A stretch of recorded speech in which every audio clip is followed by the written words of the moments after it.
Baldur's Gate 4 was in development and in partially playable state before Larian scrapped the project.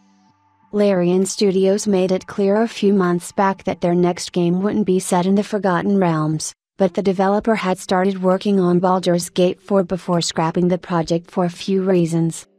Speaking with PC Gamer, Larian CEO Sven Fink revealed that the studio was originally open to the idea of more Baldur's Gate, as they were in a vulnerable state following the release of the third entry in the series. So if something is super successful, obviously everyone's asking, when are you going to make the next one? Fink said.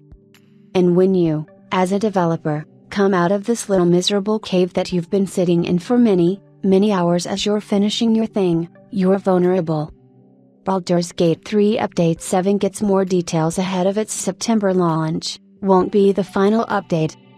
In the beginning, Larian didn't go on working on Baldur's Gate 4 but rather on an expansion of the third entry in the series because it was considered to be the easiest route to take, as they had the engine and everything else already for the creation of more content. Progress was quick due to the production machine still being warm, but eventually, the project was retooled as a new game, as Fink and his team didn't feel like working on this expansion for 3 years was worth it.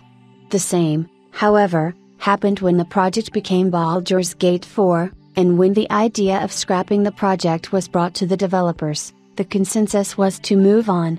Sadly, it sounds like we are really missing out, as Baldur's Gate 4 was in a partially playable state, and players would have really loved it, according to Fink. Baldur's Gate 3 is now available on PC, PlayStation 5, Xbox Series X and Xbox Series S. You can learn more about one of the best role-playing games ever released by checking out my Baldur's Gate 3 Deluxe Edition.